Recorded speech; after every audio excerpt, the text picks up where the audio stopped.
সংসারে মেয়েদের রান্না বান্নার কাজ চলতেই থাকবে। আজ এটা তো কাল ওটা, প্রতি বেলাতেই কিছু না কিছু রান্না করতে হয়। Hello viewers, this is Khadija from Khadija's lifestyle blog.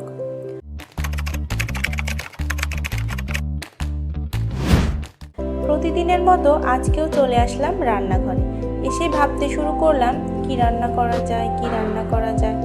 তখনই আমার ছেলে আবদার করে বসলো, আম্মু আজকে আমার জন্য পাঙ্গাস মাছ রান্না করে দাও।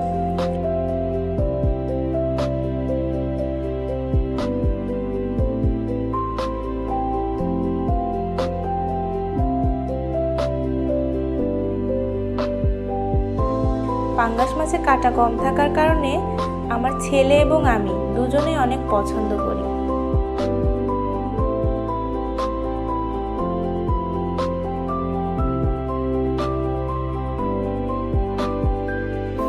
অনেকে আছে পাঙ্গাস মাছ একদমই খেতে পছন্দ করে না, তবে রুচিটা যার যার ব্যক্তিগতভাবে আলাদা।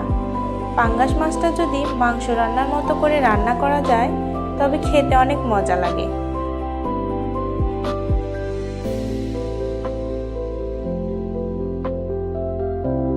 ভুনা করলে এত পরিমাণে গ্রেভি হয় যে তা দিয়ে এক প্লেট ভাত অনায়াসেই খাওয়া যায়। রান্না হচ্ছে একটি আর্ট।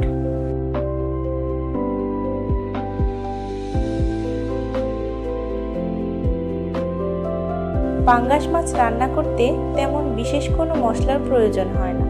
ঘরে থাকা উপকরণ দিয়েই আপনি এটি অনায়াসে রান্না করে ফেলতে পারবেন।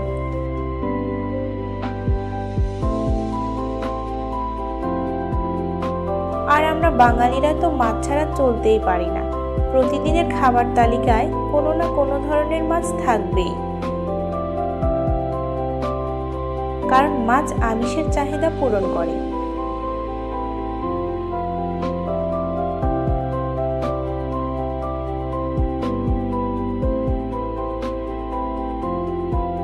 পাঙ্গাস মাছ নিয়ে কথা বলতে বলতে আমার রান্নাটাই শেষ। এখন ছেলেকে নিয়ে খাবার পালা।